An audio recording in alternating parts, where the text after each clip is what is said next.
Join me as I organize my pantry cabinet, my pantry shelf.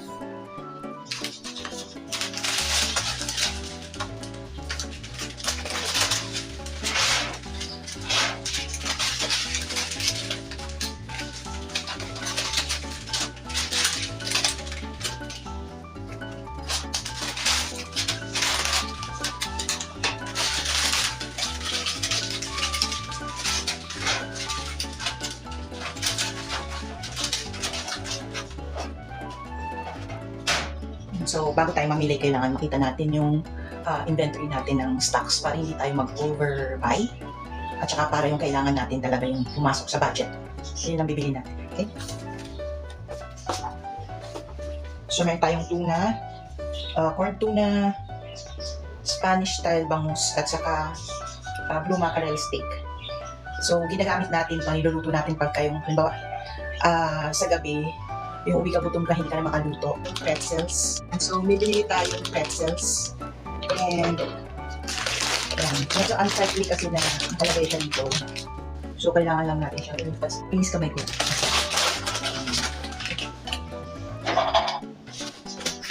Tandagyan natin. Ilalag na kasi ng pretzels.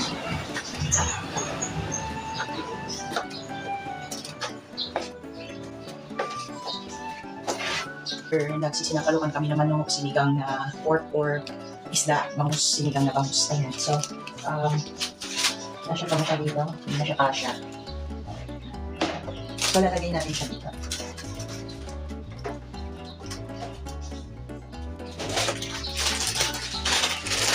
Tapos, isa na lang yung pansit canton ko.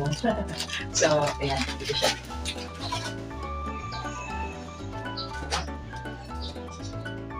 Ayan. So, doon siya. And then, meron tayong mga snacks. Ayan. So, syempre, ayan, batang skyflakes tayo. Gusto natin yun.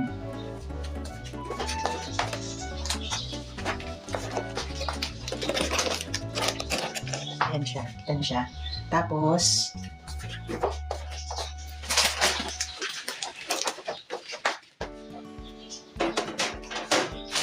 meron tayo ng sunflower. Yan, pagka gusto natin ng break from skyflakes. Nagsa-sunflower tayo. Gusto ko yung original. Ayoko na yung may iba-ibang flavor.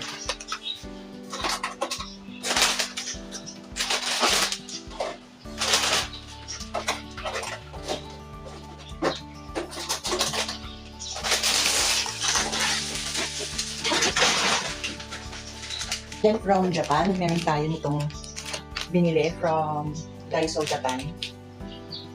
Cucumber stick siya. So, siya ay snack. Inisip ko maigi. So, ito yung ano niya, food. Yung ano? Yung parang demoisturizer. Para ano siya, hindi siya mag-moist. So, ito yung itsura niya, guys. Yan. So, ayan siya. Medyo maalat siya. Pantanggal ng dehydration. So, hindi sa hindi kainin mo. Ayan. So, may dalawa pa na tira. Ayan. So, ubos na siya. Healthy snack.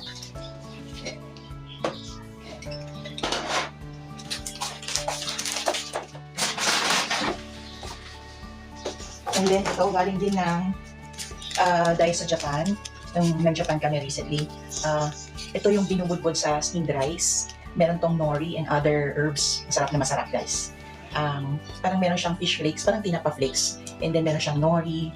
And then umami talaga siya. Kung steam rice talaga siya. Kung nilagay mo siya sa 2 cups of boiling water, pakuluan mo lang ng 1 minute, magiging instant soup na siya. So kung nagmamadali ng breakfast, this is very filling and satiating. Masarap, malasa. So lagay natin siya dito.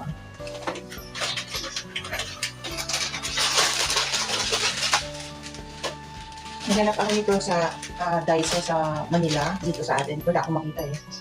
Pero I think I have to go to Alabang Town para makita ko tong soup na to sa Muji APC. I think nakakakita. Ayan, try nyo to guys. Para sa mga gusto mag-lose ng konting weight, soup is one way to go. It's very effective for hunger management.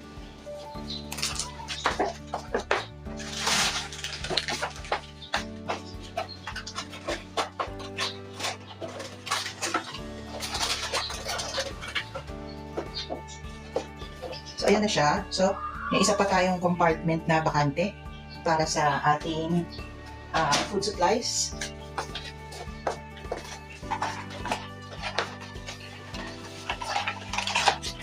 So, meron tayong Nestle Cleanse cucumber, high in fiber. So, tinitimpla namin ito with 1 pitcher of water. And then we drink it cold or chilled. Lagyan ng ice cubes.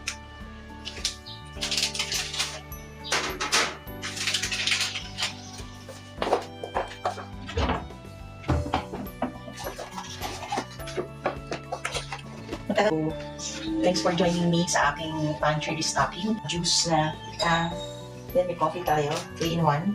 Para pag gusto natin ng latte, ayan, dadagdagan lang natin siya ng milk, na fresh milk. And then, makapag-latte na tayo sa bahay. Yan, hindi na kailangan pumunta ng coffee shop. Yan, mas mura pa yan. Homemade pa. Fresh na fresh. And then, meron din tayong nacho, zesto, yan.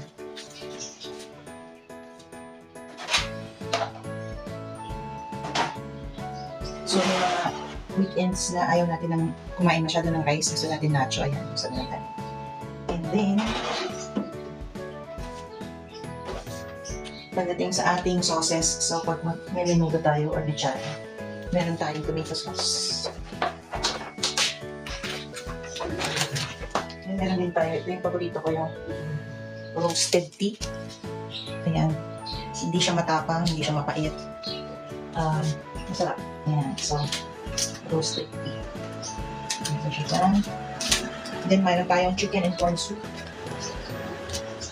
And cream of pumpkin. Ito nilalagyan pa natin ng kalabasa. Talaga to. And then, ito, itlog. Ayan. Ito rin, nilalagyan natin ng itlog. Just add 1 egg. So, meron na tayong soup. So, hindi na kailangan matagal yung prep sa soup. So, sasama lang natin siya dito sa lalagyan natin ng mga sinigang. Saka sa pancit canton. Ayan, kakasama sila. And then,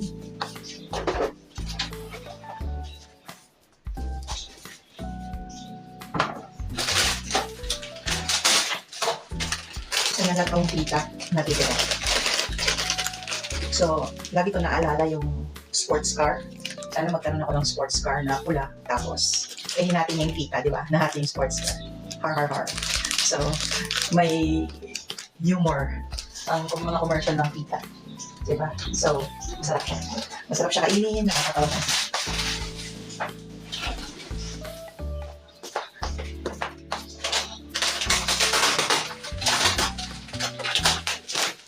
Yan sa mga hindi nakapanood ng live ko kanina bago nawala ng internet connection. So, meron tayo nitong hinahalo sa rice, sa steamed rice. So, nabili ko to sa Japan. Binubudbud lang siya. And, masarap kasi mayroong nori, mayroong fish flakes, and some other herbs na para na rin nag-fried rice ka kahit binubud mo lang siya sa steamed rice. So, this is very, very delicious. Oishi desu. Yan siya. Tapos may free pa siya na bag. Ayun. Sana marami akong binili nito nung nasa Japan. So last piece na to, tinitipid-tipid ko to guys. So hahanap ako sa Japanese supermarket nito afterwards. Ay, bet mahal siya dito. Yan, so sinama ko siya dun sa mga season ko ng pagkain.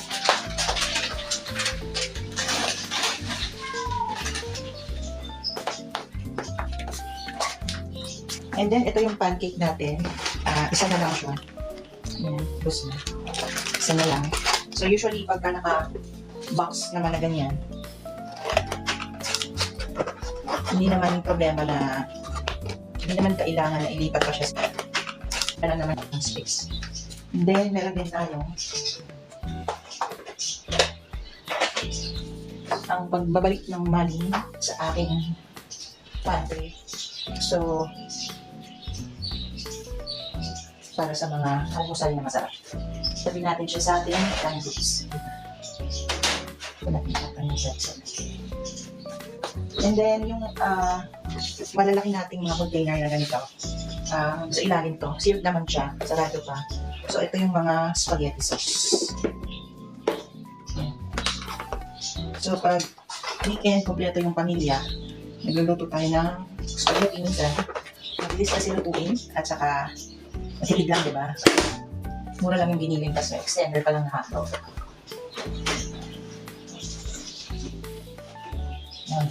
Dahil pinakamabigat yun, nandun yun sa pinakailalim. And then, once in a while, we have red rice. I think pumapayat ako pag kumakain ako nito kasi hindi yan napapadami ng rice. So, ayun siya. So, isang cup lang for the whole day na. So, dito rin siya. Ayan. Tapos, bumili tayo ng corned beef.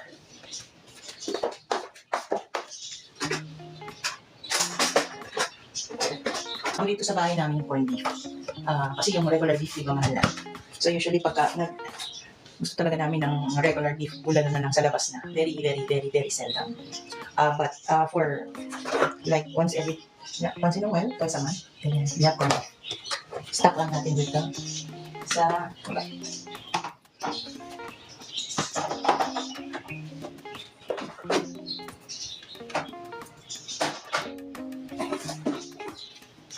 I grew up na yung lola ko is ginigisa to, kalahati, ginisang tuyo. Yung malutong-lutong yung corned beef. Tapos, kalahati is, parang natitira siya para isabaw. Para kumasya, para ma-extend yung ulam. Ganun na resourceful yung lola ko. Tapos pag meron akong, dati yung first quarter exam, second quarter exam, corned beef pinapakain sa akin, pampatayin na daw. Umubra kaya. Ayan.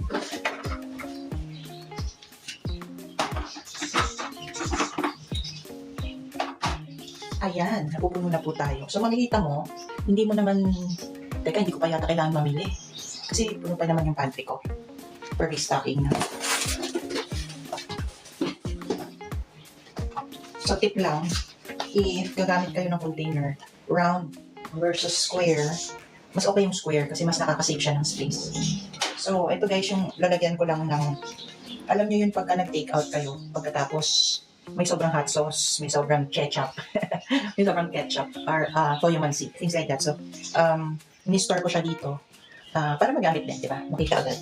So, dito siya. Ayan.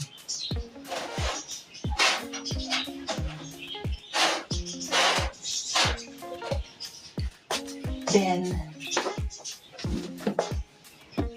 mabigat tong oil, itong vegetable oil. Bigat. So, dito natin.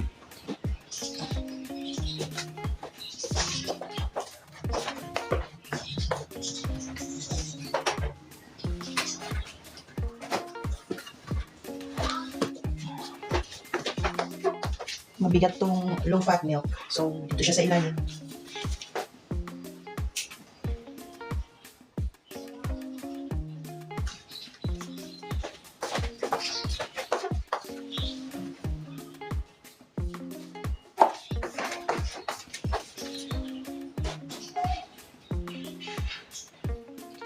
Yun. So, tapos,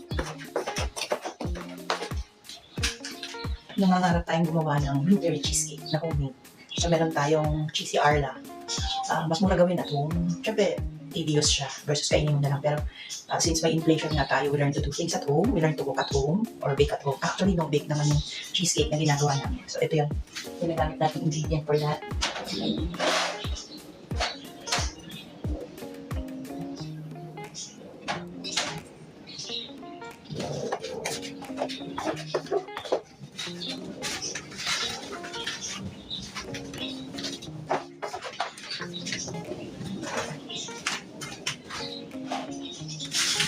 then,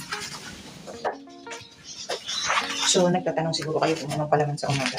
So either dairy cream sa pandesal, or peanut butter, or ito. Salit-salit lang.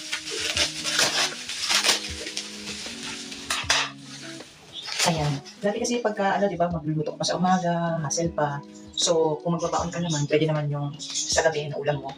I-heat mo na lang para ibaon. Pero for almusal, para mabilisan lang, tinapay. So, either meron kang Arla na cheddar, o kaya meron kang peanut butter. Ay, maubos na. Ayun, 1/4 na. 1/4 na lang. O kaya meron kang dairy cream. Yan, nasa ref yan lahat. Or, gusto mo ng grilled cheese sandwich.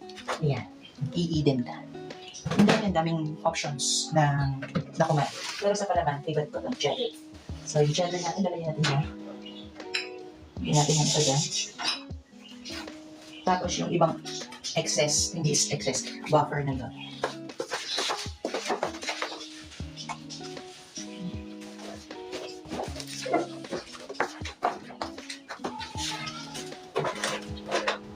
Then, meron tayong condensed milk. So, ayun. Nagpapaka home-based milk tea. Kaya, ayan, kantay na. O minsan, nag-fruit salad tayo. So, pwede na natin itong ilagay dun.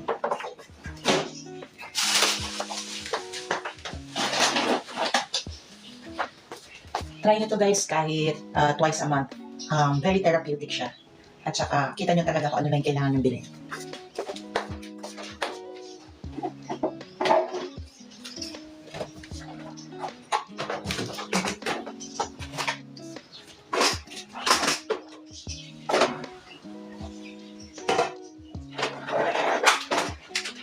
So dati, pag bumili tayo ng itlog, ako pag bumili ng itlog, ilalagay ko pa sa dito sa pantry. Pero ngayon, since minsan umiinit ng 31 degrees, 32 degrees, mabilis yung spoilage ng eggs. So what I do is, I put them in a container and then nilalagay ko dito sa loob ng ref.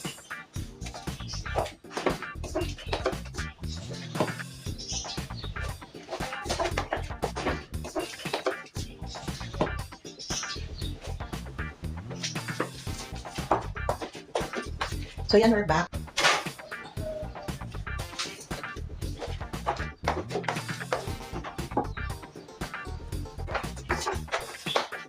And then finally, yung ating organizer.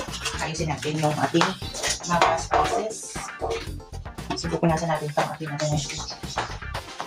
So nakapasave din ito ng space kasi nga tatlong rows.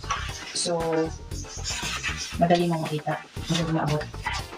Oregano, turmeric, yung ube color, tsaka yung yellow color, paprika, wasabi,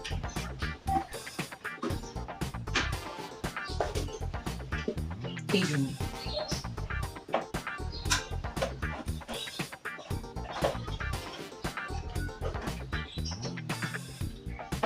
Yan.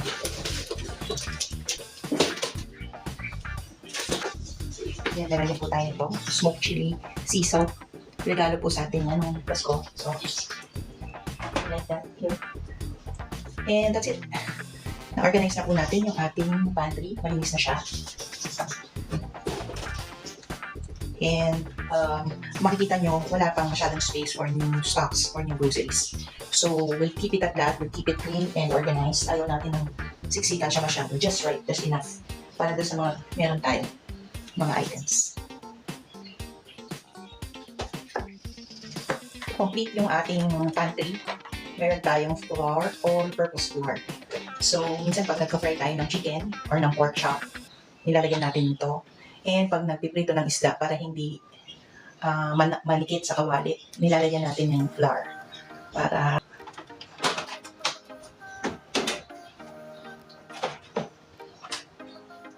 ayan.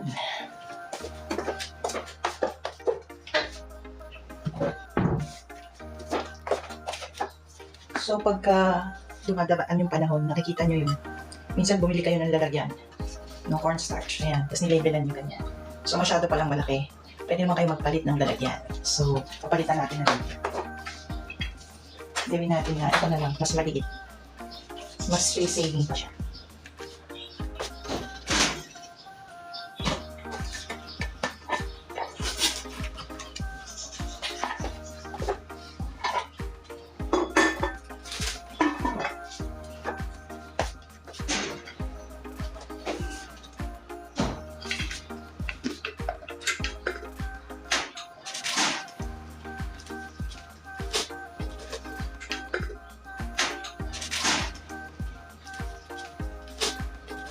Ito na may cornstarch.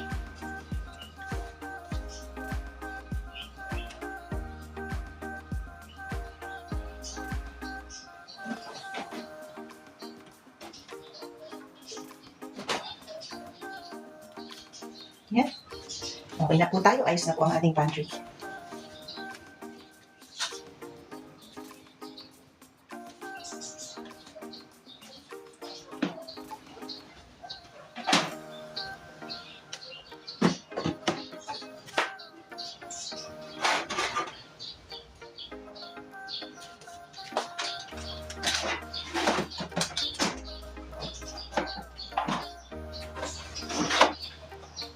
Yan po kung kaya nyo pa pag-stack ng ganyan para may space pa rin kayo. Kasi pwede natin ilagay dito yung panggisa natin.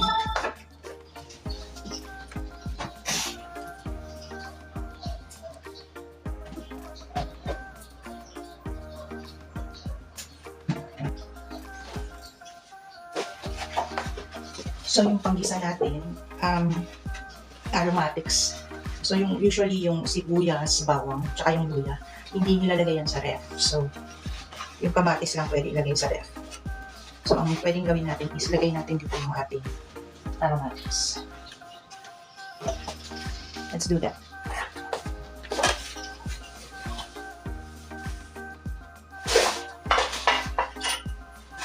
So ganito tayong lalagyan para sa bawang, sibuyas, luya. Ginisin lang natin.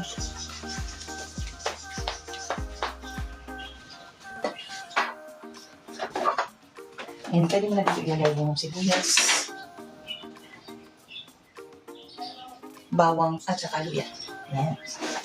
Pwede na siya dyan. Diba? So, very neat siya. Tingnan.